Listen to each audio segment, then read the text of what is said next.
Uncensored, no holds barred talk. 24 hours a day, 7 days a week. This is Global Reality Radio Network.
Ladies and gentlemen, welcome to another live edition of the Global Reality right here on the Global Reality Radio Network. I'm your host, Josh Reeves. Thanks for being with us here tonight. Friday night edition of the show.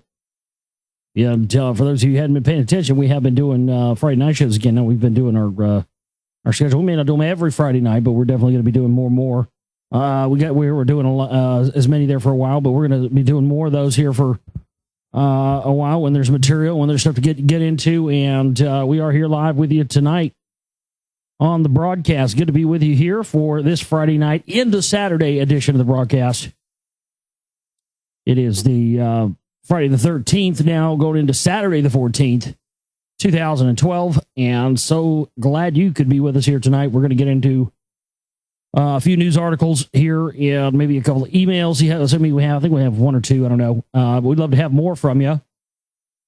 If you're listening out there in Radio Land tonight and you have a question, email globalrealityshow@gmail.com.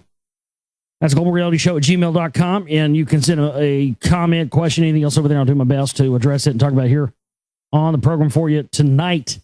My website, where this broadcast originates from, is theglobalreality.com. That's theglobalreality.com, and that's where you can join the chat room for the live show and hang out with other people who are hanging out in the chat room. Why does the chat room number start going down when the show starts to go live? See, that's weird. It's always Anons in there. There was a gang of Anons in there earlier. And the show starts, and there was like 10, 11 people, and the show starts. As soon as the show starts, oh, yeah, there's like 3 or 4 that drop off. That's kind of suspect, don't you think? But anyway, you can go in there at your own risk. Anyway, it's a Shark Tank in that motherfucker. Be careful in there. Also, theglobalreality.com. There at my website, you'll find the Buy SR2 tab. And there at the Buy SR2 tab is where you can buy copies of my newest documentary film, The Secret Right Volume 2. DVD, Blu-ray packages up there. Different packages, different price range. Combo packs. Get yourself one of those up there today. And we're continuing to ship DVDs out. If you haven't got yours yet, please be patient. We shipped out another round today. Going to do more to ship out tomorrow. And we have kind of a snagger in the week, so we got behind a few days on shipping. Just some things out of my hands. So I'm going to be getting re-caught up on that stuff over the next few days. So again, if you hadn't got yours yet, be patient. It's on the way. And I had one snag with a gentleman earlier, but I got that ironed out. But yeah, it's been great. People have been getting more and more comments every day. People getting their discs and watching them, and already getting comments and stuff back on the movie, and people telling me their favorite parts and stuff like that, which is great because I don't know, I made it, so I guess I guess every part's my favorite part. But no, what I'm saying is the people who told me their favorite parts is like, oh yeah, well, yeah, that's one of my favorite parts too. One of the overall, I don't want to give it away, but there's one kind of humorous thing that I say in there about Dr. Michael Kaufman that has been a real, those of you who've seen it know what I'm talking about. It's been a pretty big hit with with everybody. Everybody's been, I don't know, just singled that little thing. Because, you know, I like to throw a little bit of humor in there sometimes because this stuff, man, you can get bogged down in it. and you get bogged down in the negative of it. It can draw you down to that level. So I always like to in my films have a little bit of comic relief in there, at least a joke or two, or a little, something to give you a little chuckle. And I try to do the same thing. I try to do the thing with the whole film, but I also specifically tried to do that with the Alex Jones segment of the show. I was talking about that with Lee Rogers on his show the other night. We have that archive up on my website, theglobalreality.com, to the archive section. That's the 3 hours that we did commercial free with Lee Rogers on Live Free or Die Radio the other night. And we talked about a lot of that stuff on there on that show. But some of the clips Lee was telling me off air before the show, that he was cracking up at some of those clips and stuff. But that was kind of intentional. I want, that's why I tried to give you the real meat and potatoes of the info against him at the beginning of that, and then show you the ridiculousness of his psyops in the compilation that I put in there. And there is some good comic relief in there, because again, you can get bogged down in this stuff, and I think it's always good to have a good laugh and not get too sucked under by the negative energy, because of course that's exactly what they want. So glad you can be with us here tonight for the show. We're going to get into some news. Got some pretty important breaking news I want to get into right here at the beginning of the show tonight. And I started getting all these emails today, and at that point of the day, I hadn't looked at any news or anything yet. And I started getting several emails, and then right after I got these emails, I started looking at news. And as soon as I started looking at news, I started seeing all these reports. And so thanks to all the listeners out there. Rick in San Diego was one. There's a couple of other people out there who sent emails. Give me the heads up on that. Appreciate that, guys. Always appreciate, even if it's something you think I may have already heard about. You know what I mean? Don't be afraid to send an email, because I'm not all knowing and I'm not all omnipotent. I can't, I need that kind of stuff. I mean, if it's something I've already found, oh, well, who cares? No love lost, right? But, definitely, if you think it's something like that, you catch wind of a meeting, or you catch wind of something like that, please always shoot me an email, globalrealityshow@gmail.com, because that's, to me, that's why we're supposed to be all doing this. I mean, that's the real kind of, people's movement, it's not even a movement. It's not something, it's just, individuals who are trying to get out of the groupthink mentality and this leader mentality, and get out of this controlled opposition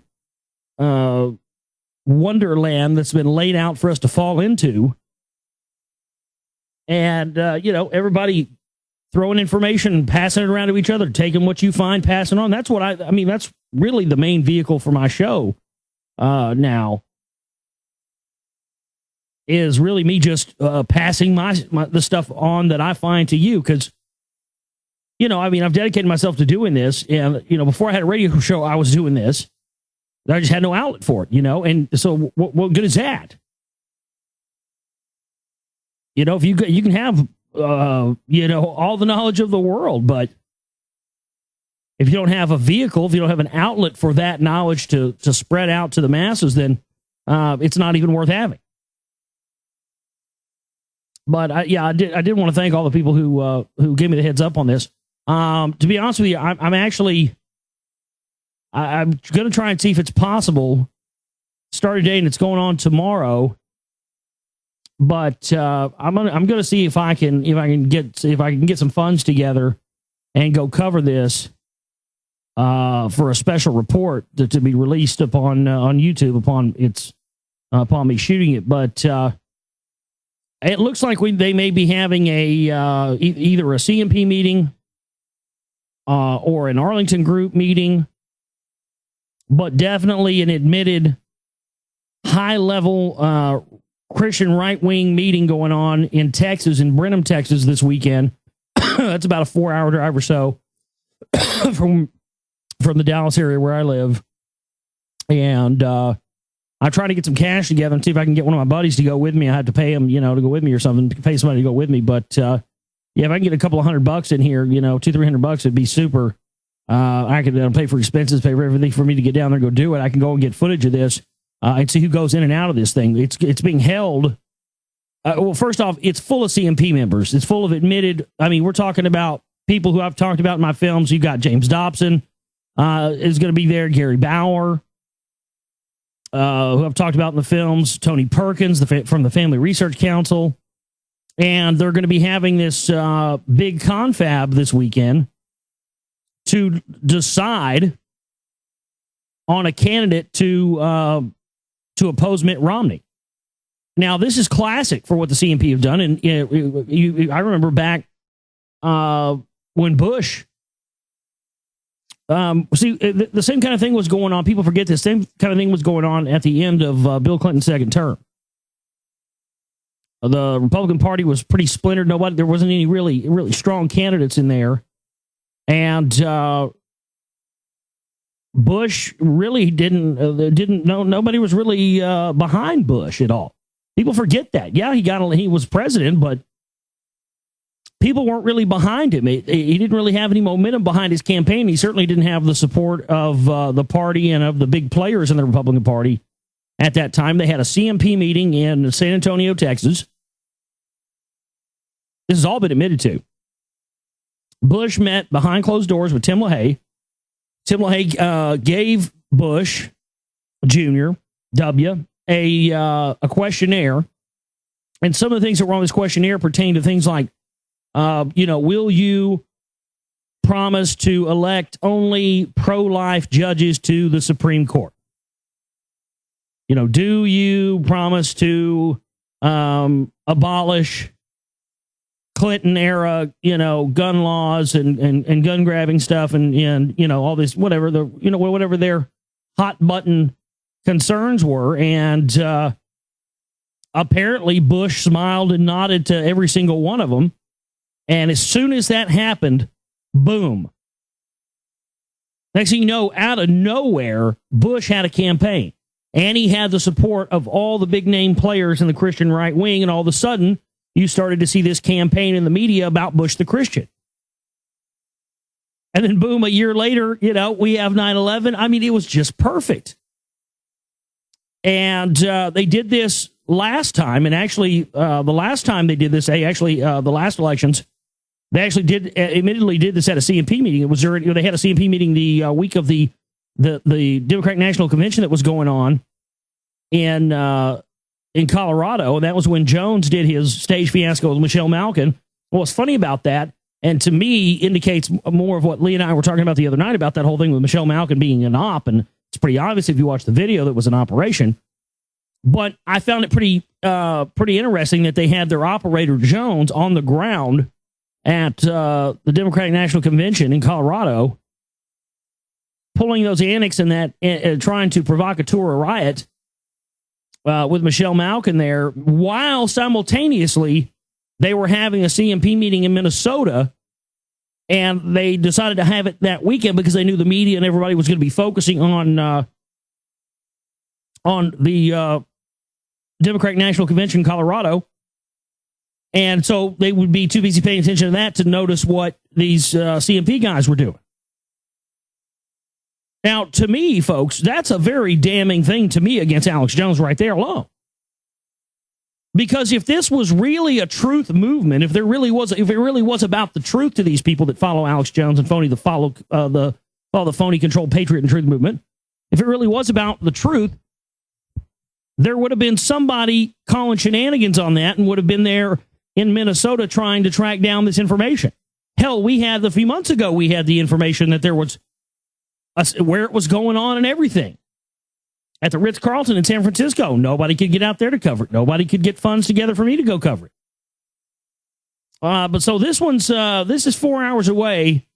This is big, and if it's at all possible, I'm asking people to donate so I can go and try to cover this. You can use the donate button. Don't use the chipping banner. I want to save that for for our 2012 kickoff fundraiser and to pay the bills for the month. But if you can help us, I can do my best to go cover this. And, at least to get some cameras down there, talk to the locals, talk to who they've seen. Because these people, what the biggest town to there is Brenham. And that's where they make Bluebell ice cream. So, these people are going to come in. They're probably going to eat at the restaurants. They're going to stop at places. Local yokels are going to see who's there. And it might be interesting to be able to get some photos and some pictures of these people coming and going from this ranch. The Hidden Hills Ranch of Paul Pressler. Paul Pressler is a fucking CMP agent all the way back. Let's see here. Desperately seeking a non-Romney, the Christians gather in Texas. This is from the Dallas Morning News. Religious conservatives looking for an alternative to Mitt Romney gather in Texas this weekend. One of the participants outlined a guiding principle, the Buckley dictum. Oh, Jesus. Busting out the William Buckley, huh? My God, he was a CIA agent. He was an operator his whole life. He was a Skull and Bones member. He was a member of the CFR. He was one of their controlled opposition guys that caused the split in the Republican Party and caused the John Birch Society, the right-wingers, and the Goldwater Republicans to split off into their own branch and became the extremists that we know today of the Patriot Movement and the Teabaggers and the rest of it. He was the one that initiated that. And these guys are using his name. I mean, that should tell you, folks, what kind of sons of bitches we're dealing with here. The participants outlined a guiding principle, the Buckley dictum. Conservative icon William F. Buckley's famous line, "I'm for the most conservative candidate who can win." The Christian leaders don't particularly want Romney, but they do want to beat Obama in the fall. The conservative confab Friday and Saturday at the Brenham Ranch, a former judge and Southern Baptist leader Paul Pressler is expected to attract some of the most influential figures in religious politics.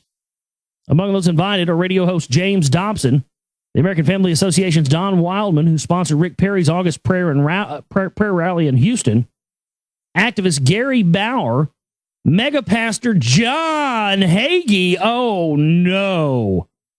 I haven't said his name in a while, and so I haven't invoked him, and he hasn't come around. We've been clean, and now, oh, God, I can hear it. You hear that static coming in? Oh, man, listen to that. Oh, wow. God, yeah, oh, I hear it, yeah. That emergency FEMA channel thing's cutting in. Good Lord! Well, it's been a while, Josh, since I've been on your show. I've been busy preparing for 2012 and preparing my sheep and my flock to go home to the Lord when the Lord calls them home this year. Pastor Hagee will definitely be down there in Brenham tomorrow. I hope to see you there, Josh. Maybe you'll come by and eat a baby or two with me. You're welcome, son. Come on. Praise Israel. Yeah. It's been a while since we had an appearance from Hagee. Man, all you got to do is say his name, and he can't resist. Some leaders reportedly won't be there. Among them, Tony Perkins of the Family Research Council. Religious conservatives are divided despite several meetings and numerous conference calls over the last year. They haven't rallied around a single presidential candidate to stop Romney's march towards the nomination. Or they're probably get down there talking about how they're about to fucking put all the chips into Ron Paul. One of the participants in this weekend's meeting explained on the condition of anonymity that the problem is that the different leaders have publicly endorsed different candidates. Some are backing Rick Santorum, some Rick Perry, some Newt Gingrich. The problem, he explained, is that so long as all of them are still in the race, leaders feel they just can't abandon their candidate in order to coalesce around someone else. So it's been a stalemate. But this just gets into more of the alleged reasons. It just reads like a smokescreen, really. They're really trying to give you, a really pre-held belief of what they're meeting about. I mean, they're telling us they're meeting about, to see who they're going to get behind the presidential candidate. And yes, that may very well be one of the issues of this meeting, but it's not the only one. When these kind of meetings go down, folks, they're because, like, what have I been telling you the past couple of weeks? What have I been saying? That the indicators, to me, have been showing that there's going to be a big operation sometime in early 2012, a big event happening. Well, that's what I think this is. And with your help, if we get a couple $100 in here, I can go cover this. So, again, theglobalreality.com, if you want to support and help us out on this. This is pretty big. I feel like I need to go out and try to... If we can really see for sure who can get our eyes on some people and get some picture and videos of people that are there, it would give us a lot stronger of a picture as to what's probably really being discussed here. The smoke-filled rooms of the past have been replaced by the prayer-filled rooms of the Hidden Hills Ranch. Conservative Christian evangelical leaders are meeting this weekend at the home of former Texas Judge Paul Pressler. The invitation to the meeting reportedly says that conservatives of faith need to attempt to reach a consensus on which Republican presidential candidate or candidates we can support in order to be most effective. What this really sounds more like, more than really the Arlington group or maybe even the CMP, but it still could be, a lot of the same players, really, same people. But there was a group that, and this is interesting, I don't know if this means anything, but to me it's kind of a red flag because of the research and stuff that I found researching the John Birch Society connections and stuff to the Kennedy assassination. And there was a group that had the name the Sweet 8F Group. Sweet, the number 8 and the letter F. Sweet 8F Group. And these guys were the precursor to the CMP, the precursor to the Arlington group or any of these things. These guys were the wealthy Texas businessmen who allegedly met prior to the Kennedy assassination and discussed killing Kennedy. And so it was people like the Hunts and various Texas oil magnates and people like that. And they held their meeting at a ranch. They held it several places. But the reason I bring it up is because, this is happening at a ranch and it's happening before the elections. I don't how many of you ever seen the movie Nixon by Oliver Stone? If you've never seen it, it's actually a pretty good movie, although I'm not really into what's his name? Anthony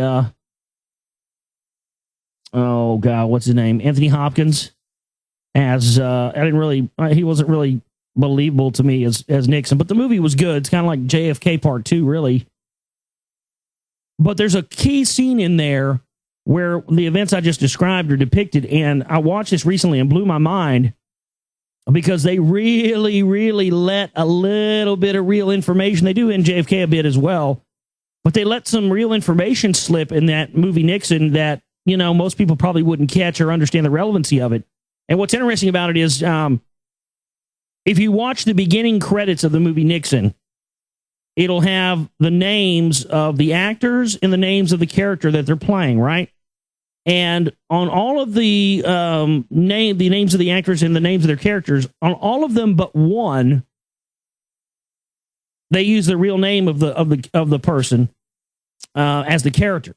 But on Larry Hagman, you guys know who Larry Hagman is, JR, right? Who shot JR? He was also, the guy on I Dream of Jeannie, right? So he's also a Freemason. My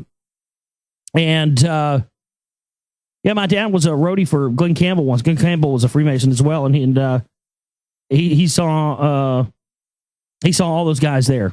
They were all there to see Glenn Campbell, but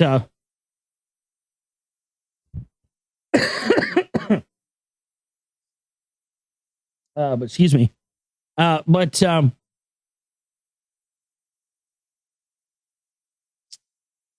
crap, where was I going? I got sidetracked. But anyway, in the movie Nixon, so all of them but one, JR, Larry Hagman, they don't have his real name or the real name of his character there. They have a name in parentheses, and I can't remember the name, Jack something. Jack, it was a phony name, but it was in parentheses, right, to let you know it's fake. Well, if you do a little research, you find out that the character that Larry Hagman is playing on this is pretty fitting, considering he played J.R. Ewing in Dallas.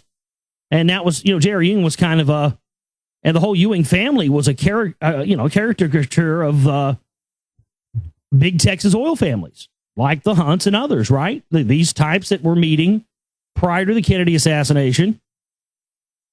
And in the movie Nixon, Larry Hagman plays none other than H.L. Hunt. And there's an actual scene in the movie, ladies and gentlemen, where Nixon comes to Texas. He comes to Dallas. This is prior to the Kennedy assassination. And he's at some car show. And Larry Hagman, H.L. Hunt, walks up and tells him, he wants him to come to his ranch or whatever. And they go out to this ranch, and he's sending, hookers over to Nixon and sending bitches over there to sit on his lap and stuff. And he starts telling them that, they can guarantee him, they can get him president, they can take care of Kennedy, they can handle him, And he's saying, "Oh, well, I don't know how you're going to handle Kennedy." And he's saying, "No, you don't worry about that. We can handle it." And that was an actual from stuff that's come out. That supposedly that actual meeting really did take place. And what's interesting is then the next scene that you see when this happens is it's the next morning, right after this meeting takes place. So they indicate to you in the following scene that the scene that you just saw in the ranch with H.L. Hunt took place the night before the Kennedy assassination. Now, how do you know that? Because in the following scene, you see Nixon and the other guy that's with him, and they're at Love Field in Dallas, and they say to each other, we got to get out of here. We got to get the hell out of here. We got to get here now. Kennedy's plane gets here at 10 o'clock. And there's this scene where Nixon's looking up in the sky, and it's a gray sky, and their plane's taking off just as Kennedy's is landing in Dallas the morning of the assassination. Then and if that wasn't enough, at the next scene, when you see back, Nixon's back at his office, and he's talking on the phone about the people that he was meeting with the night before the Kennedy assassination. He says, "Oh, yeah, they were extremist types, right-wingers, Birchers, John Birchers." So let me get this straight. They depict in that movie, and I don't know why I never watched the movie. I mean, I'm a fan of Oliver Stone, but I just, that movie just kind of slipped by me. So in that movie, they actually portray Richard Nixon being with the Hunts in Dallas the night before the Kennedy assassination, and then admitting on the phone in a conversation probably right after the assassination, or the same day, or right thereafter, that he met with John Birch Society members the night before the Kennedy assassination. Now, that's not Josh Reeves saying that, folks. And, that movie came out in like 95 or something. So that information's been sitting there in a mainstream movie for a very long time. Now, if I don't know what the hell I'm talking about, what is Oliver Stone saying in that movie then?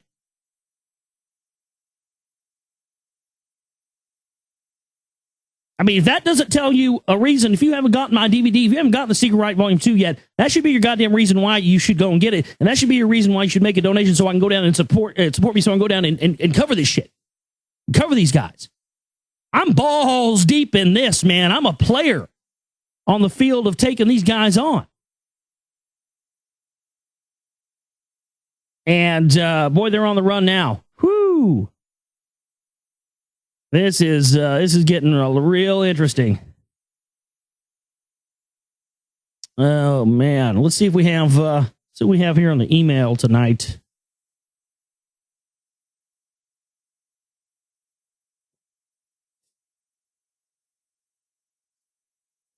Couple good emails here, I think, tonight to read. Let's see. This is from Charles. He says, "Hey Josh, I thought I would email you and tell you how bad the corporate corruption is in my neck of the woods. Not like it'll surprise you if you don't already know. Well, My dad, who's a 62-year-old Vietnam vet that gave over 10-plus years service to this corrupt pseudo-democracy of ours, is a manager of the local Family Dollar store. Today, his district manager told him that in order to get his budget down, since he was on salary now and has to work 6 13-hour days plus a 4-hour day each week, and if he doesn't, he will be let go with no chance of unemployment benefits. And they don't even take into account the fact that my dad's store is constantly ranked first in the region when it comes to profits. He has the lowest amount of inventory loss and is always winning awards for being the cleanest, most well-organized store. One last thing is a heads up to all the listeners with cell phones. Sprint informed us today, after being charged $10, that the U.S. government just passed a law stating that all companies have the right to send you a text message stating that you signed up for a service costing any price they want. And you are 100% liable for the charge if you open the message to read it. If you open the message to cancel the fake subscription or to find out what the message says even, they suggested to us if we see a message from a number we don't recognize, we're supposed to call them first or something to make sure we won't be charged for opening it. That's ridiculous. That's baiting you into charging. So that should be that's illegal. I don't know. They made no sense being for the fact that they charged us before I even realized I got the message, and I only by opening the message to send the cancel and to find out what it was about, I forfeit my right to a refund. Just thought I'd right to hear your opinions on the whole matter. Well, that sucks. That's my opinion. That's bullshit. I mean, again, one of the many ways they fuck us in the ass on a daily basis.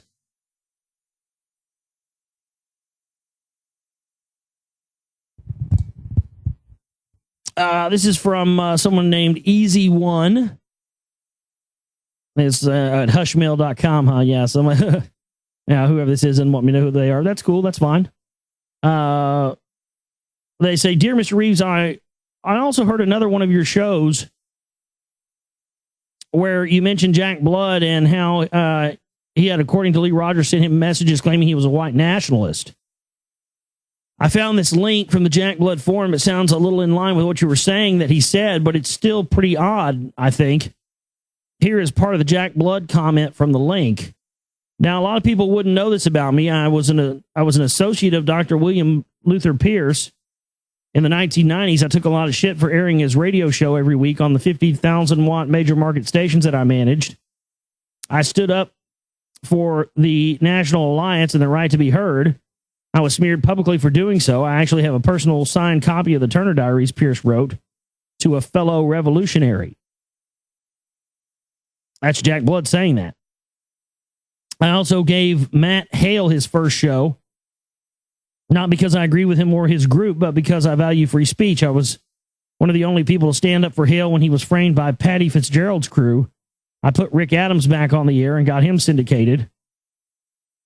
And I find this, and then that's the end of the quotes from Jack Blood. And it starts back up with the person writing the email. And the person writing the email says, I find this to be very, very weird. I would never want to be considered a fellow revolutionary by Pierce. Pierce is bad news, plain and simple. I could agree more. Matt Hale? Is he mad? That's the Pontificus Maximus of the WCOTC. Mr. Reeves, you should look that group up. They are bad news. They're known as the Creativity Movement. The racist Tom Metzger has audios of Hale on his page. Tom Metzger was also a guest on Charlie Giuliani's program recently. Needless to say, the creators are a bad group. Anyway, Mr. Reeves, I hope this can help you somehow. Have a nice day. I mean, it's... that was, again, that was another one of the things that was a wake-up call for me, but it's an absolute fact, and you just can't ignore it. Oh, the World Church of the Creator. Okay, yeah, I've heard of that. But it's just a fact, and anybody that tries to deny it's just flat lying to you folks. The whole basis of the anti-New World Order conspiracy truth movement, patriot movement, is based on was based and founded by the white supremacists. That's just the way it is. White nationalism. And I don't know, man. It's kind of funny to me that we would, we get those messages saying that, I'm a proud member of this group, blah, blah, blah, blah, blah. And then in the forums there, we have, he's saying, oh, I just, supported some of these groups because they, because I support free speech. Okay. Well, which one is it then? Oh, man. Yeah. Well, thank you so much for that email. Appreciate that. I don't really have anything else to add on that subject, to be honest with you.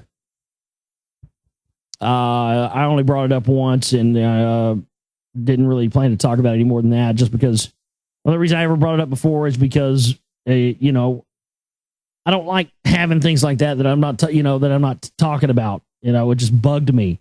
I felt it needed to be out there. And that's why I talked about it. But I do appreciate the info. And yeah, I mean, that's even more damning info with on top of that, because again, are you a member of these groups and, fully support them because you're a member, or did you just support them because you did it for free speech?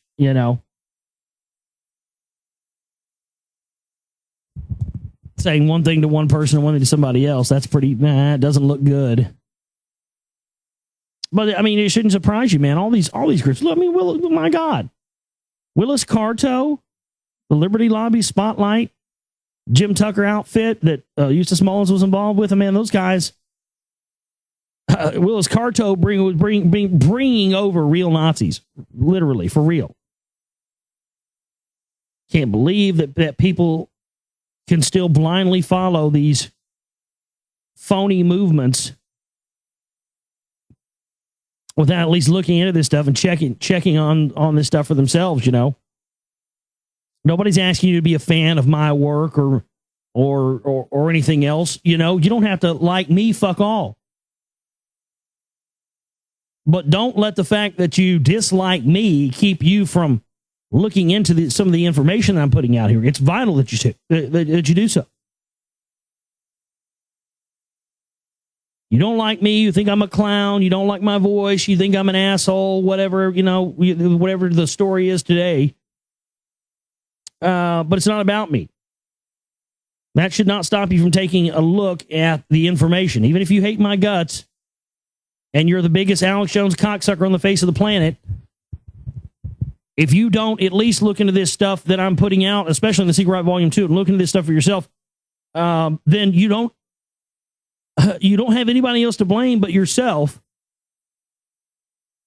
when you finally realize that you walked right into another trap and another mind prison that was set for you to fall in. And a lot of us fell in it for a while, and we got out, and we're good now. And that's okay. And it's not, no one is going to berate you or make fun of you or call you names or anything else, for admitting that you bought into the Alex Jones thing and you bought into the Ron Paul thing and you bought into whatever else, right-wing John Birch Society stuff. No one's going to fault you if you take a look at the information and research it on your own and then come back and say, you know what? I was misled. I thought this was legit. I thought these guys were about real issues. Because, again, when I went to one of those Freedom 21 conferences a couple of years ago, some of the footage that's in Secret Right Volume 1 was from that. Phyllis Schlafly and Larry Pratt. When you're in there and they're in those conferences and stuff, it's hard to argue with a lot of stuff you're talking about because the stuff they're talking about in there is the same stuff we talk about pretty much. Not about extraterrestrials and all that stuff, but, just like UN stuff and anti-New World Order stuff. And you're in there listening to it and you're like, well, yeah, I mean, I agreed. I didn't really hear too much other than just, obvious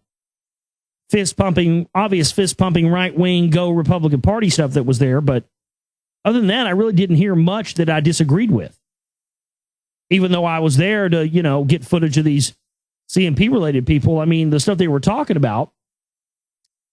But that's the problem. That's the problem because it's not what they talk about, it's what they don't talk about.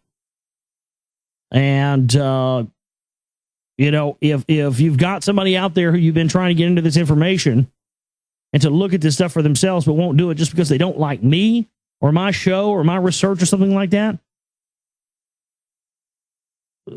say fuck him. Don't worry about him. Go look at the research he's putting out. And that's what you have to do. Because I don't want this information. I don't want people to, I don't know. I just don't want this information to become discredited because it's associated with me, because I'm a clown. I'm a goofball, whatever. But, just because I'm a clown or an asshole or whatever, it should not stop you from looking at the information. That's all I'm saying. Let's see. Thanks for the emails. Oh, this is classy right here. Classic elite thinking that he's a god. 76-year-old finance CEO John K. Castle went to the posh club Colette in Palm Beach, Florida last Saturday night.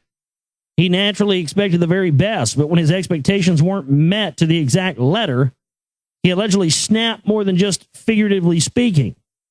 According to a police report scooped by ABC News, Paul Cusick, Castle's waiter on the evening of January 7th, made a mistake when he brought the bill to Castle's table at the end of his meal. He was instead supposed to just put it on Castle's account and not mention it. The minor misstep so enraged Castle, who heads the New York-based private equity firm Castle Harlan Incorporated, that he allegedly grabbed the 54-year-old waiter's left hand and began twisting his fingers even as Castle's wife sat watching. The police report alleges that Castle shouted at Cusick, "You schmuck, why'd you bring the bill to the table?" Cusick, who claims that Castle's wife actually requested the check, it's always the bitch's fault, went to a doctor the next day for an x-ray, later telling the police that his left finger was broken. He has not yet pressed charges. Oh, you got to press charges and you got to sue that motherfucker for $10 million, $50 million. Fuck him. He's a banker. Man, you just hit the lottery, son. This guy's a goddamn idiot if he doesn't fucking sue this guy into the fucking ground. Fuck this guy. Fuck this Wall Street cocksucker. Thinking he can go around, 76-year-old man thinking he can go around and break people's fingers. I'd have broke that motherfucker's neck. I'd have stabbed him in the fork with in the neck with a goddamn olive fork. Oh, man, they ought to take that sumbitch to the cleaners, dude. Oh, man, clean that motherfucker. You sue him for everything you can get. Get you a good Jew lawyer and call it done. Stupid if you don't. That's definitely a lottery ticket.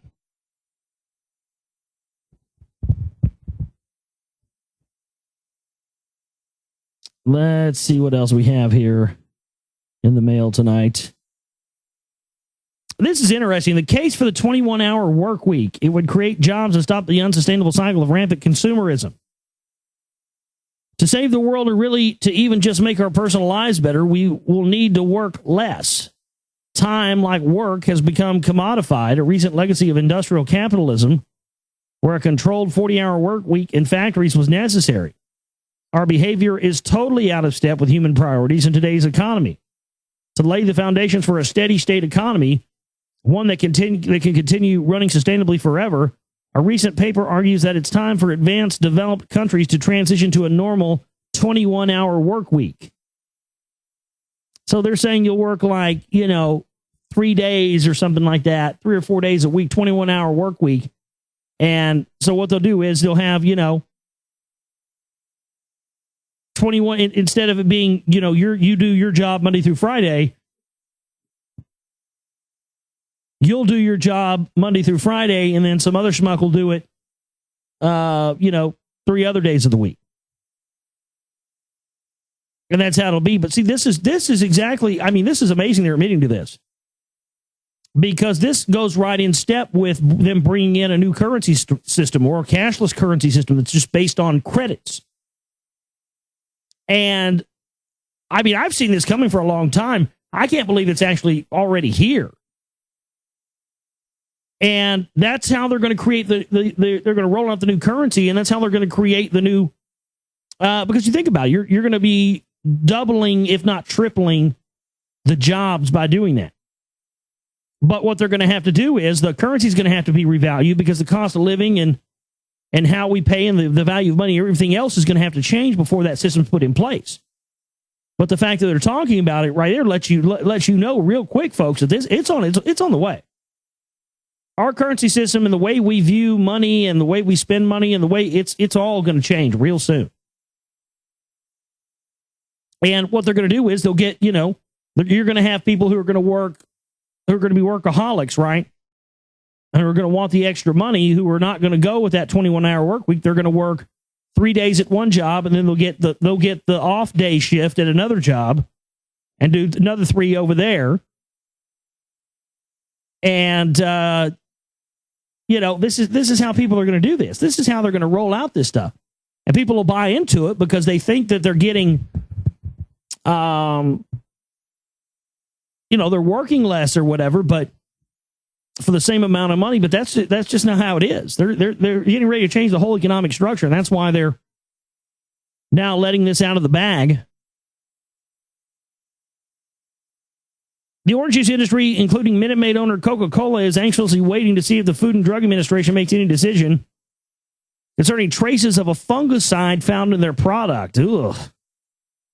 The nation's top food cops are testing all juice products coming out of Brazil, the world's biggest orange biggest orange producer, to see if they contain amounts of carbendazim large enough to pose a threat to U.S. beverage supplies. You guys hear that the other day when some guy sued the Pepsi company for finding a rat in his Mountain Dew? And did you hear Pepsi company's defense? The head of the Pepsi company, Andre New, she goes to Bilderberg Group meeting every year, but their defense, this is solid liquid gold right here. Their defense was that the plaintiff had to be lying because had there been a rat inside of a can of Mountain Dew, that they know for a fact that the only thing left in the can by the time he opened it would have been just goo at the bottom of the can, because the Mountain Dew would have dissolved the rat entirely. Oh, that's just great. Well, that's exactly the kind of refreshing drink I want on a hot day. Oh yeah, let me get a little rat melter in my gut here. Man, that's an unbelievable defense. Oh, he's lying. How do we know he's lying? Because if there had been a rat in there, that motherfucker would have been dissolved. So we know this son of a bitch is lying. That shit's battery acid, son. No way he could have found a rat in there. That shit would have been melted. I mean, that's just, wow, what a hell of an admission.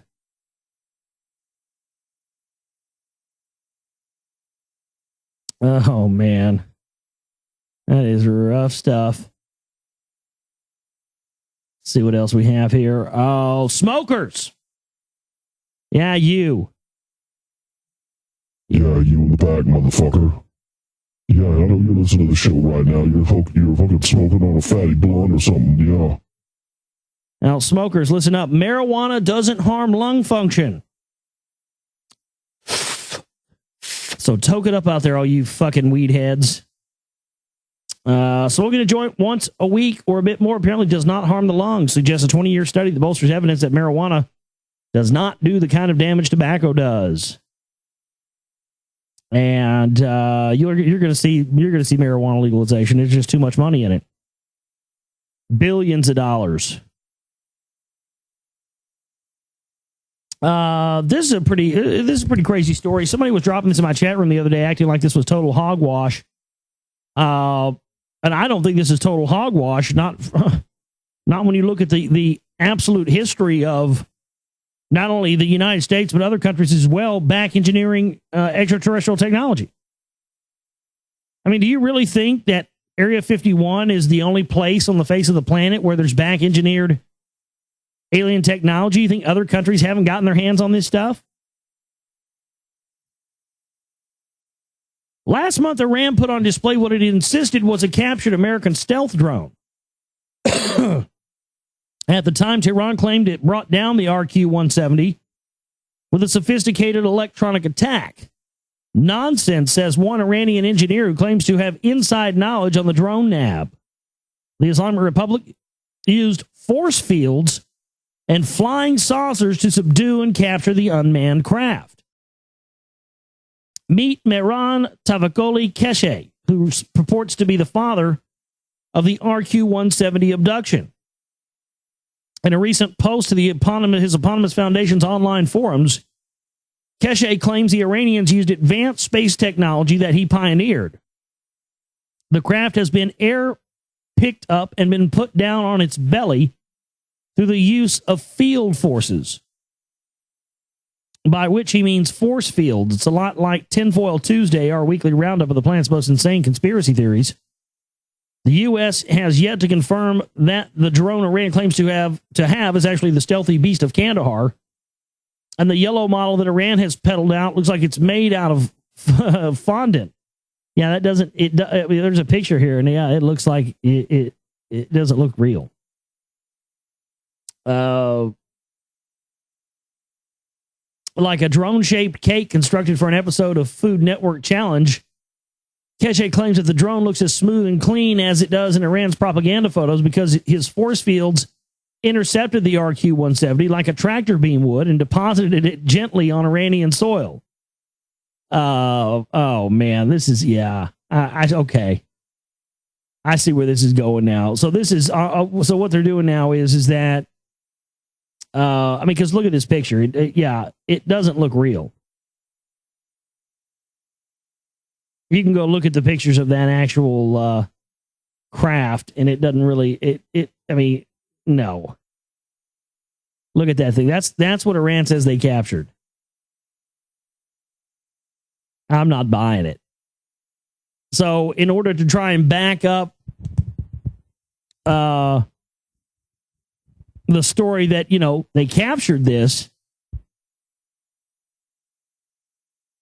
they've now tried to concoct this propaganda story, though. They used UFOs and force fields to do it. Okay. Yeah, that is pretty... I misunderstood. I think that's what the person was driving at that dropped us in the chat room. I misunderstood them. I apologize to that person, but it still talks about them, you know, back engineering extraterrestrial crafts and stuff like that, which, you know, that wouldn't surprise me, but I don't know. Mossad agents posed as CIA in operation. What's new? I mean, why is that news? That happens every goddamn day. Why is it all of a sudden breaking news that Mossad agents pose as CIA agents? That's been happening for fucking decades. Agents with Israeli Mossad's agency posed as American CIA agents in operations to recruit members for the Pakistani militant group Jandala, a report in Foreign Policy magazine said on Friday. Yeah. Oh, really? That's good stuff, isn't it? See, so now Mossad just gets to go around and pose as CIA agents when they make these, when they radicalize these groups and provocateur these alleged terrorist groups. So that if one of them gets caught or one of them wants to start, you know, being a whistleblower, well, they're just going to tell whoever they tell that the CIA did it. So people have been thinking that a lot of these operations that have been going on to provocateur terror attacks have been coming from the United States. And I don't doubt that the United States is involved in that. We have the evidence of that. But, you know, it just now kind of makes you go, oh, now I see why Alex Jones is always kind of harping on that. You know, oh, it's just the Americans that, and the American CIA that is provocateuring these phony terrorist groups. No, it's Mossad, Israel, posing as CIA and doing it so that the CIA and the United States, again, be the scapegoat. See, that's what our role is now. Everything is about propping up and coddling the phony state of Israel and for total supremacy of the Middle East to bring about the fulfillment of their phony prophecy and to enable the United States of America to take the blame for it all. That's what they're doing. We're the Oswald for Israel. That's what we ought to just change our name to as a country. The United States of Patsies, or the United States of Oswalds for Israel. Because that's really what they're turning us into.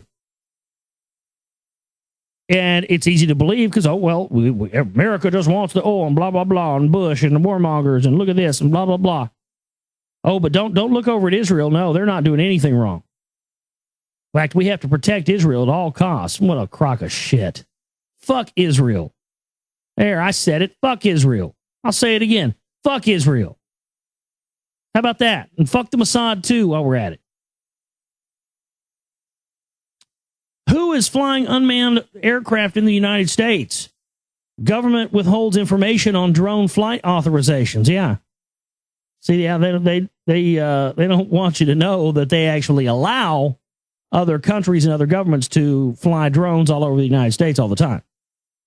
I've seen some drones, folks, that I know were not United States stuff before. The Electronic Frontier Foundation filed suit today against the U.S. Department of Transportation, demanding data on certifications and authorizations the agency has issued for the operation of unmanned aircraft known as drones. Drones are designed to carry surveillance equipment, including video cameras, infrared cameras, and heat sensors and radar that can allow for sophisticated and almost constant surveillance. They can also carry weapons. Traditionally, drones have been used almost exclusively by military and security organizations. However, the U.S. Customs and Border Protection uses drones inside the United States to patrol U.S. borders, and state and local law enforcement are increasingly using unmanned aircraft for investigations into things like cattle rustling, drug dealing, and the search for missing persons. Any drone flying over 400 feet needs a certification or authorization from the Federal Aviation Administration, but there is currently no information available to the public about who specifically has obtained these authorizations and for what purposes. Drones give the government and other unmanned aircraft operators a powerful new surveillance tool to gather extensive and intrusive data on Americans' movements and activities, and they don't have to disclose who is flying those drones. That's just wonderful. So it's a wild, wild west for anybody and any entity at all that wants to fly a drone over anywhere now, isn't it? I say we start shooting them down, personally. I mean, I say if everybody out there starts just shooting these fucking drones down, every time they saw one, oh man, yeah, I'd send the message across. You see one around your house, my advice to you, shoot the motherfucker. Shoot the motherfucker and call the cops. Especially if it's on your property. Ugh, don't even flinch about it. I mean, obviously, if it's around your apartment complex or your neighborhood or something, you don't want to be shooting at it. That'll get you in trouble. But, you're a property owner and you own property and it's on your property, shoot the motherfucker down. Again, rental house, apartment complex, trailer park. I wouldn't advise it. But if you're a landowner, you're a property owner, you own your own property, you see a motherfucking drone coming around there, shoot to kill. Fuck them. Let Skynet sort it out.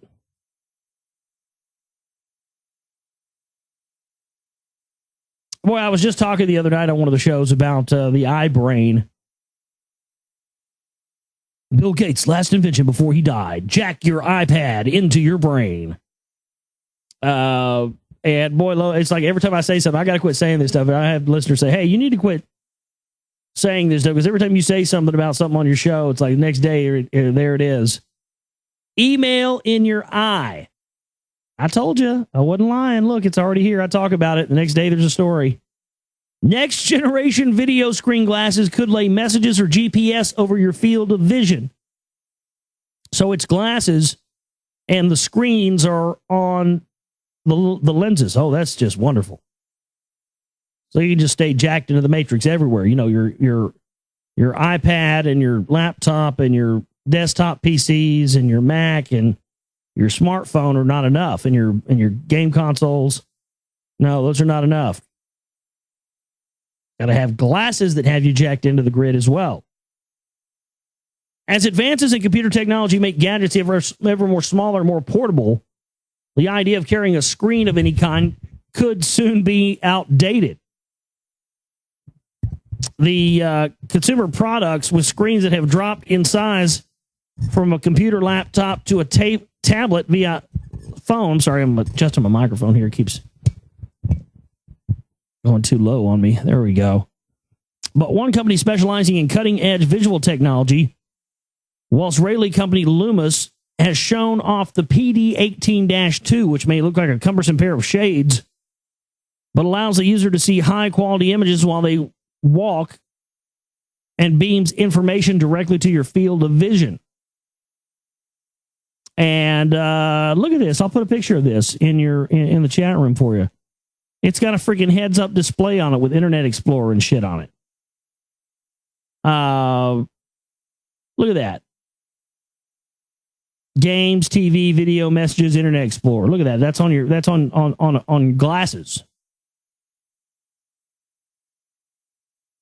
And, you know, we look at this and we go, oh, that's probably, you know, way off in the distant future. No, that's, they already got working models of it. Look at that second picture. That's a working model. You can see the screen on his lens. I mean, that's here. That's not science fiction, or that's not coming down the road. It's already here, man. Wow. Unbelievable stuff there. IBM stores data inside just 12 atoms. And, that's unbelievable.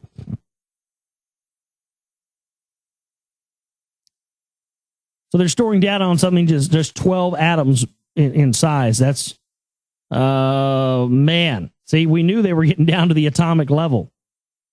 Processing power, chips, and RAM of the atomic size, folks. Wow. That really, you understand, that's like Matrix level stuff right there. I mean, if everything was made out of atoms, was, you know, some man-made computer chip, you could change reality really quick, couldn't you? Or how we perceive it anyway. Researchers have created the world's smallest storage device made up of just 12 atoms. A group of scientists painstakingly put together 2 lines of 6 atoms in a lab and used it to store and retrieve ones and zeros. Their creation, already hailed as very important, could pave the way for a new generation of electronics. Even the best currently available magnetic storage systems need around 1 million atoms to store ones and zeros. The discovery is being described as a stepping stone to make a new class of memory chips that will make computers even smaller. They will also use significantly less power. It's just unbelievable. Ancient Mayans did enjoy a smoke of tobacco, so strong it was virtually hallucinogenic. That's interesting because last year we went to the Maya and the Mythic Sea exhibit. It was in Fort Worth at the Amon Carter Museum, and Amon Carter was another one of those right-wing guys. Sweet 8F group was there the night before the Kennedy assassination, but they have a museum named after him in Fort Worth. But we went there last year, and they had this Maya and the Mythic Sea exhibit, and they had one of these things like this. They said it was a tobacco container, had a pipe and stuff with it, and I was like, shit. And it had all around it, had all these depictions, and it was like, you know, obviously somebody was tripping balls, and I was like, man, give me a break. They're not fucking smoking tobacco out of that. These motherfuckers were smoking some heavy shit. The Mayans, come on. How do you think they cooked up that calendar shit? The first hard evidence that the ancient Mayans smoked, what the ancient Mayans smoked, has revealed tobacco so strong it was virtually hallucinogenic. Well, shit. I feel like I've been getting ripped off from my Camels now. You mean they got tobacco that's hallucinogenic? Why hadn't I been getting that shit? What a rip. I mean, everyone talks about fucking smoking's bad. I mean, we imagine the secondhand smoke, you get a secondhand trip off that shit. Man, fuck. Tobacco traces were discovered inside a 1,300-year-old Mayan flask, which effectively had tobacco written on it in hieroglyphs. However, the tobacco detected in the very small flask may not have been used for smoking. While the flask is likely to have stored tobacco leaves, the Maya also ground tobacco into a powder for which they used to make a powerful alcoholic drink, snort like snuff, or even used as a snake repellent. So, yeah, the Mayans were smoking some strong shit, man. I mean, they were just constantly smoking the good shit. Partying it up every day. Oh, fuck, man. I'm so fucking high right now. I'm going to go over here and draw. Look at this. Oh, man, I'm going to make this fucking calendar, dude. Yeah. And, one day, like hundreds of years from now, man, thousands of years from now, somebody's going to be getting high too, and they're going to like find this calendar and they're going to freak the fuck out, man. They're going to freak the fuck out, dude. They're going to be like, the end of the world's coming, man. And I'm fucking high. Oh, man, it's going to be fucking great, dude. I'm going to fuck with somebody in the future, dude. Hell yeah. That's fucking rad. So some man was tripping balls and wanted to play a prank, huh? Great. It's kind of shit you do when you're high. All right. We are going to take a break here and come back and get into our new series of reading, continued series of reading of our new book, The End of Days, Armageddon Prophecies of the Return by Zachariah Sitchin. And get into more of that for you here tonight. My website, theglobalreality.com. Chip and Banner is there. We're having a 2012 kickoff fundraiser to jumpstart our next film, jumpstart our work in 2012, and to get ahead of the game and not be in the hole after paying bills and stuff with the first one, because it's happened to us every year, the first of the year. We start the first of the year with pay the bills and only have a few dollars in the bank, and then we're playing catch up the rest of the year, and we can't get ahead on our work. So, plus I'm trying to get some funds together right now to go cover this thing that's going on tomorrow. Plus I got to get some money together to go cover some of these ancient sites. But if I get some cash in there, there's a possibility, I think, that I may be able to hit one of the if I'm able to go out and cover this one thing tomorrow, I may be able to actually go out and cover one of the things I wanted to cover for the new film at the same time. So I can kill two birds with one stone there. Anyway, theglobalreality.com. All right, back here with you on the show. This is The Global Reality right here on the Global Reality Radio Network. I'm your host, Josh Reeves. Thanks for being with us tonight for another live edition of the broadcast. It is now Friday, January 13th into Saturday, January 14th, 2012. And glad you could join us here tonight. Glad you could join us if you're listening to us on an archive or a rebroadcast or YouTube video, anything else later on. Thanks so much for being with us. My website, theglobalreality.com. You can find the archives to past shows up there, all my documentary films. You can buy copies of my documentary films up there as well. And you can also make a donation to support what we're doing at theglobalreality.com. And we don't have commercials, and we don't have any outside funding for our work. And all of it requires money. It requires money to make films and to run a radio network and expenses to go cover things. And we, in order, that was been my model since 2009, has been to not, because, as soon as you start taking money from different groups, you're owned by them, and you're limited to what you can talk about and what you can cover. And the way that I'm able to keep what I talk about, what I cover here unfiltered, is by the support and donations of our listening audience. So, thank you to everybody out there who continues to support us. Please donate if you can. We're going to be continuing our series of reading here tonight for you in this segment of the broadcast. And let me get my thing in front of me here. And we're reading from The End of Days. Zachariah Sitchin, we're going to pick it up where we left off last time. Until another tablet with the eligible lines is discovered, we shall not know for sure whether Enlil's celestial symbol in the cedar forest was a specially selected living bull decorated and embellished with gold and precious stones, or a robotic creature, an artificial monster.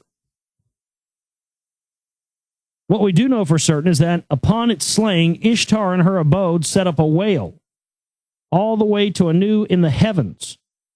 The matter was so serious that Anu, Enlil, Enki, and Shamash formed a divine council to judge their comrades. Only Enkidu ended up being punished and to consider the slaying's consequences.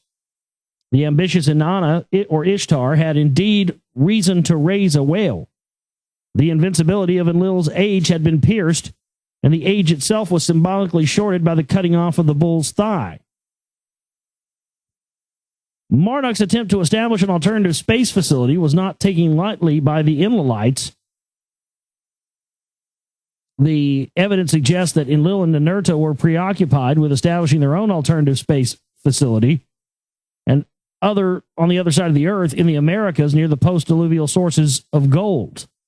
This absence, together with the Bull of Heaven incident, ushered in a period of instability and confusion in their Mesopotamian heartland, subjecting it to incursions from neighboring lands. People called Gutians and the Elamites came from the east. Semitic-speaking people came from the west. But while the Easterners worshiped the same inland gods as the Sumerians, the Amuru, the Westerners, were different. Along the shores of the Upper Sea, the Mediterranean, and the lands of the Canaanites, the people were beholden to the Enkiite gods of Egypt. Therein lay the seeds, perhaps to this day, of holy wars undertaken in the name of God, except that different peoples had different national gods. Right, because these motherfuckers were going everywhere, setting themselves up as gods, setting up little franchises everywhere they went, and then warring over which franchise, was the best. Gee, that sounds like our corporate model that we use to this day, doesn't it? No, that's just a coincidence, I'm sure. It was Inanna who came up with a brilliant idea. It can be described as, if you can't find them, invite them. One day, as she was roaming the skies in her sky chamber, it happened circa 2360 BCE, she landed in a garden next to a sleeping man who caught her fancy. And my friend Delphi, when she was in Saudi Arabia, she was someplace over there, and they told her that this place she was at was where Inanna landed. And that's literally how they say it, And, religious people, she landed there. Now that's where she, was born, or she came, she landed, literally like, landing in a ship. And that's just how people say it there. Isn't that crazy? And literally just say these people landed there. She landed in a garden next to a sleeping man who caught her fancy. She liked the sex. She liked the man, and he was a Westerner speaking a Semitic language. As wrote later in his memoirs, he knew not who his father was, but knew that his mother was an Entu, a god's priestess who put him in a reed basket that was carried by the river's flowing waters to a garden tended by Aki the irrigator, who raised him as a son. The possibility that the strong and handsome man could have been a god's cast-off son was enough for Inanna to recommend to the other gods that the next king of the land should be this Amaru. When they agreed, she granted him the epitaph name Sharu Kin, the old cherished title of the Sumerian kings. Not stemming from the previous recognized royal Sumerian lineages, he could not ascend the throne in any one of the olden capitals, and a brand new city was established to serve as his capital. It was called the Agade, the Union City. Our textbooks call this King Sargon of Akkad, and his Semitic language Akkadian. His kingdom, which added northern and northwestern provinces to ancient Sumer, was called Sumer and Akkad. Sargon lost little time in carrying out the mission for which he was selected, to bring the rebel lands under control. Hymns to Inanna, henceforth known by the Akkadian name Ishtar,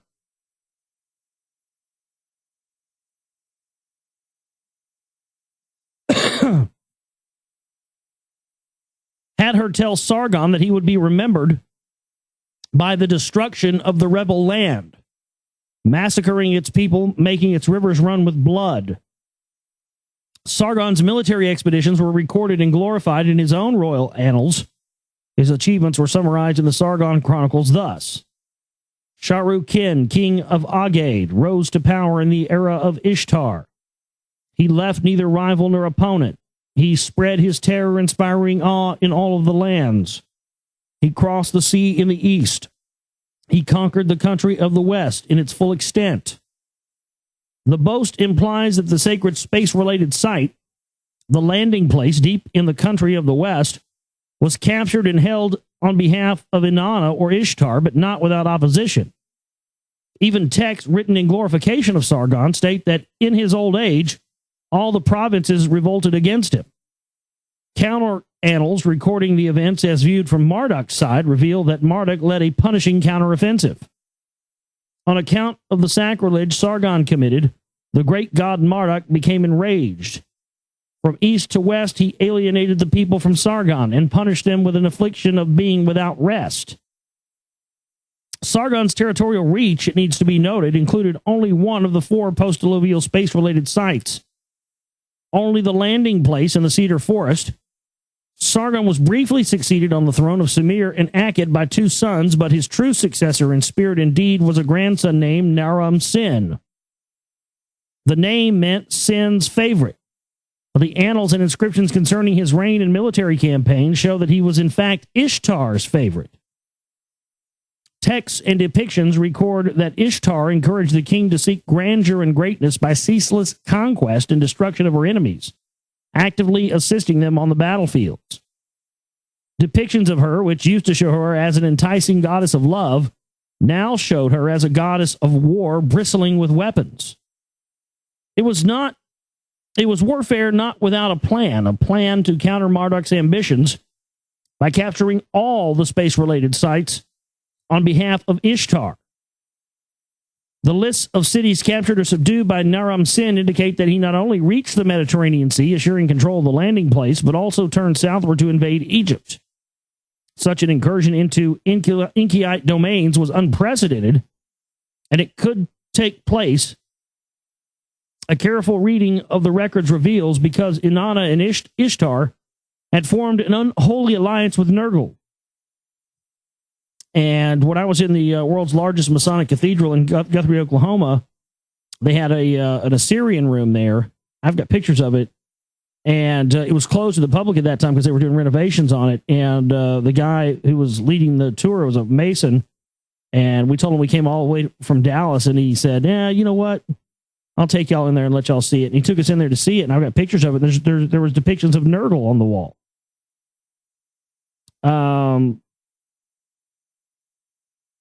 So if Inanna creating an alliance with Nergal is an unholy alliance, then why are the Freemasons, depicting him in such a grandiose way, as if they're worshiping him inside of their Masonic lodges? Well, I mean, my goodness. So it's an unholy union. So the Masons have to have Nergal in there? Marduk's brother, who espoused Inanna's sister, was Nergal, and the thrust into Egypt also required entering and crossing the neutral sacred region in the Sinai Peninsula, where the spaceport was located, another breach of the Olden Peace Treaty. Boastful Naram-Sin gave himself the title the King of the Four Regions. I don't know if any of you, I don't have a PDF copy of this. I just got one off of Amazon. I just went ahead and paid for it and got it so I could read it. But if you have a copy of this book, I'm on the page where it has a drawing with a number on it, figure 16 underneath it. And there's two drawings of some Sumerians up there. The one on the right looks very reptilian. And I guess this is supposed to be the one that's portraying Nergal. That's pretty interesting. We can hear the protests of Enki. We can read texts that record Marduk's warnings. It was all more than even the Enlilite leadership could condone. A long text known as the Curse of the Agade, which tells the story of the Akkadian dynasty, clearly states that its end came about after the frowning of the forehead of Enlil. And so the word of Ikur, the decision of Enlil from his temple in Nippur, was to put it to an end. The word of Ikur was upon Agade, to be destroyed and wiped off the face of the earth. Naram-Sin's end came circa 2260 BCE. Texts from that time report that troops from the territory in the east, called Gutium, loyal to Ninurta, were the instrument of divine wrath. Agade was never rebuilt, never resettled. That royal city, indeed, has never been found. And see, it's those kind of things that make me wonder if that's what, places like the Rock Wall and other these things that have been covered up in the United States could be. These ancient sites that were wiped off, and, the rulers don't want there to be any record of it. The saga of Gilgamesh at the start of the 3rd millennium BCE and the military forays of the Akkadian kings near the end of that millennium provide a clear background for that millennium's events. The targets were the space-related sites by Gilgamesh to attain the god's longevity and the kings beholden to Ishtar to attain supremacy. Without doubt, it was Marduk's Tower of Babel attempt that placed the control of the space-related sites at the center of the affairs of gods and men. As we shall see, that centrality dominated much, if not most, of what took place later. The Akkadian phase of the war and peace on Earth was not without celestial or messianic aspects. In his chronicles, Sargon's titles followed the customary honorific overseer of Ishtar, king of Kish, great Ensi of Enlil. But he also called himself anointed priest of Anu. It was the first time that being divinely anointed, which is what Messiah literally means, appears in ancient inscriptions. Now, that's important. Marduk, in his pronouncements, warned of coming upheavals and cosmic phenomenon. Now, that's interesting. Cosmic phenomenon and upheavals being related together, because that's what's said about the supposed planet Vulcan, that people have kind of, turned into this meme of Nibiru, when, there's actually documented stuff of this being a, an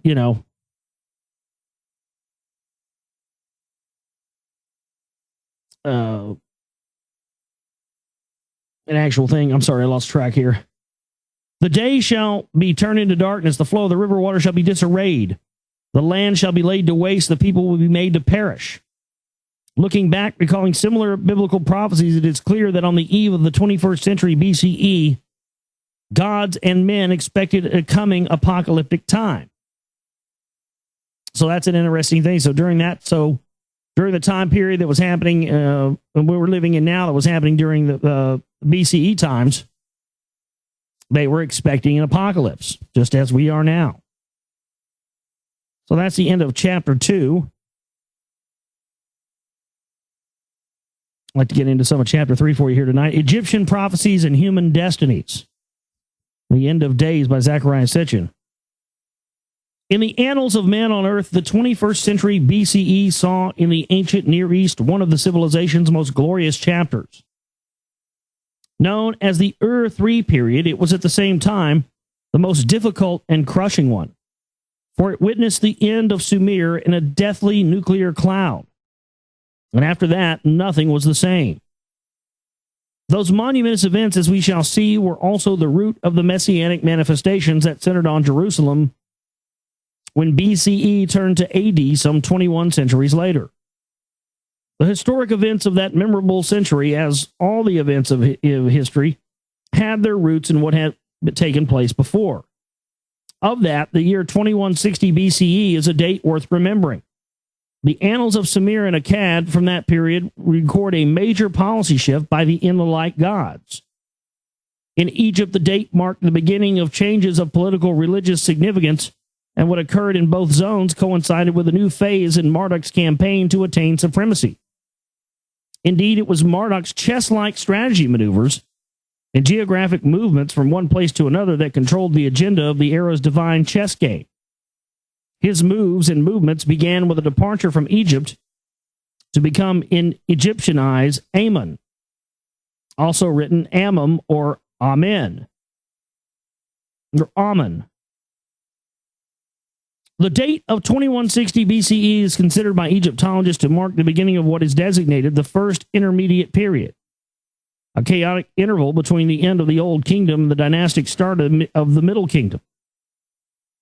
During the 1,000 years of the Old Kingdom, when the religious political capital was Memphis in Middle Egypt, the Egyptians worshipped the Ptah pantheon, erecting monumental temples to him, to his son Ra, and to their divine successors. The famed inscriptions of the Memphite pharaohs glorified the gods and promised an afterlife for the kings. Reigning as the gods' surrogates, those pharaohs wore the double crown of Upper, the upper, the southern, and the lower northern Egypt, signifying not just the administrative, but also the religious unification of the two lands. Unification attained when Horus defeated Seth in their struggles for the Ptah-Ra legacy. And then in 2160 BCE, that unity and religious certainty came crashing down. The turmoil saw a breakup of the Union, abandonment of the capital, attacks from the south by the Theban princes to gain control, foreign incursions, desecration of temples, and a collapse of law and order, droughts, famines, and food riots. Those conditions are recalled in a papyrus known as the Emanations of Ipu-Wer, a long hieroglyphic text that contains several sections in which it gives an account of calamities and tribulations. It blames an unholy enemy for religious wrongdoing and social evils and calls on the people to repent and resume their religious rites. A prophetic section describing the coming of a redeemer and another that extols the ideal times that will follow conclude the papyrus. At its start, the text describes the breakdown of law and order and of a functioning society, a situation in which the doorkeepers go and plunder, the washman refuses to carry his load, robbery is everywhere, a man regards his son as an enemy. Though the Nile is in flooding and irrigates the land, no one plows, grain has perished, the storehouses are bare, dust is through the land, the desert spreads, women are dried up, no one can conceive, the dead are just thrown into the river is blood. The roads are unsafe, trade has ceased, the provinces of Upper Egypt are no longer taxed. There is civil war, barbarians from elsewhere have come to Egypt, all is in ruin. Some Egyptologists believe that at the core of those events lay a simple rivalry for wealth and power. An attempt, successful in the end, by Theban princes from the south to control and rule the whole country. Lately, studies have associated the collapse of the Old Kingdom with a climate change that undermined a society founded on agriculture, caused food shortages and food riots, social upheaval, and collapse of authority. But little attention has been paid to a major and perhaps the most important change. In the texts, in the hymns, in the honorific names of temples, it was no longer Ra, but from then on Ra-Amen, Amen-Ra, who was henceforth worshipped. Ra became Amen, Ra the unseen, for he was gone from Egypt. Right, kind of like in the movie Stargate. It was indeed a religious change that caused the political and societal breakdown. The unidentified Upu-Wer wrote, "We believe that the change was Ra becoming Amen. The upheaval began with the collapse of religious observances and manifested itself in the defiling and abandonment of temples where the place of secrets had been laid bare. The writings of the August enclosure had been scattered. Common men tear them up in the streets. Magic is exposed. It is in the sight of him who knows it not." So their shit got, their secrets and their magic got exposed to the common man. Oh, heaven forbid that. The sacred symbol of the gods worn on the king's crown, the uraeus, the divine serpent, right, the serpent eating its tail, is rebelled against. Religious dates are disturbed. Priests are carried off wrongfully. After calling on the people to repent, to offer incense in the temples, to keep the offerings to the gods, the papyrus called on the repenters to be baptized, to remember to immerse. Then the words of the papyrus turn prophetic in a passage that even Egyptologists call truly messianic. The admonitions speak of a time that shall come when an unnamed Savior, a God King, shall appear. Starting with a small following of him, men shall say, he brings coolness upon the heart. He's a shepherd of all men. Though his herds may be small, he will spend the days caring for them. Then he would smite down evil. He would stretch forth his arms against it. People will be asking, where is he today? Is he then sleeping? Why is his power not seen? Epur wrote, and he answered, behold, the glory thereof cannot be seen. But authority, perception, and justice are with him. So even though, let's say, you might look at somebody, you might look at this person and think they're just nobody, but that person could be the Savior. Those ideal times, Epur stated in his prophecy, will be preceded by their own messianic birth pangs. Confusion will be set throughout the land, and tumultuous noise. One will kill the other, and the many will kill the few. People will ask, does the shepherd desire death? No, he answered, it is the land that commands death. But after years of strife, righteousness and proper worship will prevail. This, the papyrus concluded, was what Upper-Wer said when he responded to the majesty of the All-Lord. If not just the description of events in the messianic prophecies, but also the choice of wording in that ancient Egyptian papyrus seem astounding, there is more to come. Scholars are aware of the existence of another prophetic messianic text that reached us from ancient Egypt, but believe that it was really composed after the events and only pretends to be prophetic by dating itself to an earlier time. To be specific, while the text purports to relate prophecies made at the time of Sneferu, a 4th dynasty pharaoh circa 2600 BCE, Egyptologists believe that it was actually written in the time of Amenhotep I of the 12th dynasty circa 2000 BCE. After the events that it pretends to prophesy, even so, the prophecies can serve to confirm those prior occurrences, and many details in the very wording of the predictions can be best described as chilling. The prophecies are purported to be told to King Sneferu by a great seer priest named Nefer-Rahu, a man of rank, a scribe, competent with his fingers. Summoned to the king to foretell the future, Nefer-Rahu stretched forth his hand for the box of writing equipment. He drew forth a scroll of papyrus, and then began to write what he was envisioning in a Nostradamus-like manner. Behold, there is something about which men speak. It is terrifying. What will be done was never done before. The earth is completely perished. The land is damaged. No remainder exists. There is no sunshine that people could see. No one can live without the covering clouds. No one can live without the covering clouds. The earth is completely perished. The land is damaged. No one can live without the covering clouds. What, like chemtrails? Something happens in either with the sun or maybe an event we do with nuclear weapons or something like that. And we damage our atmosphere and we have to, spray these chemtrails in the air. That's pretty unbelievable. That is pretty fucking chilling if you ask me. I mean, he's right there. Wow. No one can live without the covering clouds. The south wind opposes the north wind. The rivers of Egypt are empty. Ra must begin the foundations of the earth again. Before Ra can restore the foundations of the earth, there will be invasions, wars, bloodshed. Then a new era of peace, tranquility, and justice will follow. It will be brought by what we have come to call a savior, a Messiah. Then it is that a sovereign will come, a many, the unknown, the triumphant he will be called. The Son Man. The Son Man will be his name forever and ever. Wrongdoing will be driven out. Justice in its place will come. The people of his time rejoice. It is astounding to find such messianic prophecies of apocalyptic times and the end of wrongdoing that will be followed by the coming, the return of peace and injustice. In papyrus texts written some 4,200 years ago, it is chilling to find them in terminology that is familiar from the New Testament about an unknown, the triumphant, the Son Man. It is, as we shall see, a link in millennia-spanning interconnected events.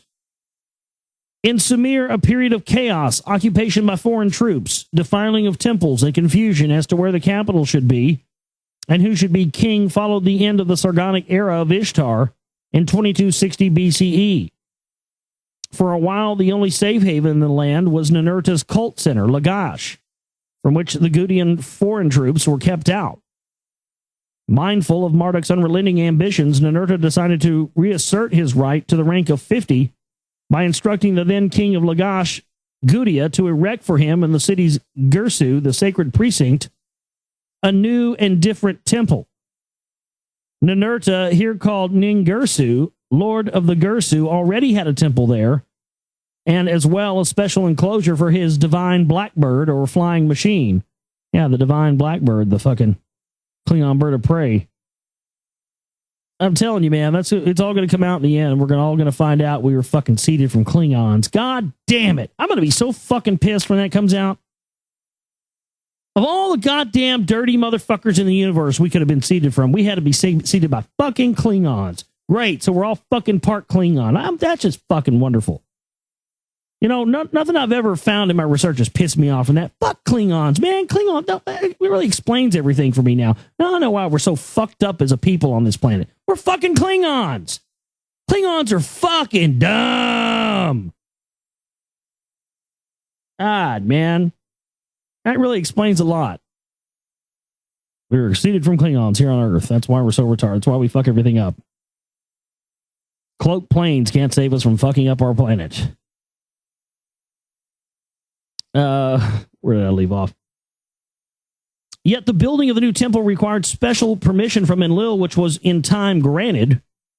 We learned from the inscriptions that the new temple had to have special features, linking it to the heavens, enabling certain celestial observations. To that end, Ninurta invited to Samir the god Ningazida, Thoth in Egypt, the divine architect and keeper of the secrets of the Giza pyramids. The fact that Ningazida, or Thoth, was the brother whom Marduk forced into exile circa 3100 BCE was certainly not lost on all concerned. The amazing circumstances surrounding the announcement, planning, construction, and dedication of Ninu, the House of Temple of 50, are told in great detail in Gudea's inscriptions. They were also unearthed in the ruins of Lagash, a site now called Tello, and were quoted at length in the Earth Chronicles book. What emerges from that detailed record, inscribed on 2 clay cylinders in clear Sumerian cuneiform script, is the fact that from announcement to dedication, every step and every detail of the new temple was dictated by celestial aspects. Those special celestial aspects had to do with the very timing of the temple's building. It was the time, as the inscription's opening lines declare, when, quote, in the heavens, destinies on earth were determined. At the time when in heaven destinies on earth were determined, Lagash shall lift its head heavenwards, in accordance with the great tablet of destinies, Enlil in favor of Ninurta declared. That special time when the destinies on earth are determined in the heavens was what we have called celestial time, the zodiacal clock. That such determining was linked to equinox, day becomes evident from the rest of Gudea's tale, as well as from Thoth's Egypt name Tahuti, the balancer of day and night, who draws the cord for orienting a new temple. Such celestial considerations continue to dominate the Ininu project from start to finish. And we're going to stop right there. Figures, it just says figure 17. I don't know exactly what page that is, but either way, we're bookmarked right there on the nifty bookmark, and stop right there. Wow, good stuff, man. Like I said, so far, I'm really enjoying this so far because a lot of this stuff is a refresher from our Lost Book of Enki reading, but having it kind of put in regular terms instead of just reading the, what do you call it? The interpretations of it. It's, you get a lot more out of it, but I do have to say that the correlation that he made between, what was going on in the BCE time period and what's going on now have these interesting correlations, and the fact that they were, pointing temples to it. But again, these equinoxes and these galactic alignments, these are things that the ancients knew. And for some reason during these times, we supposedly start to see massive shifts in both human consciousness and in human form. So, like Lee asked me the other night on the show about 2012 and stuff. To me, that's still about, the most fascinating thing, because you really have to stick with stuff that's quantifiable and provable, but they don't want you to focus on that. They want you running around, worrying about if Nibiru is going to come and the Anunnaki are going to come and slave us again or something.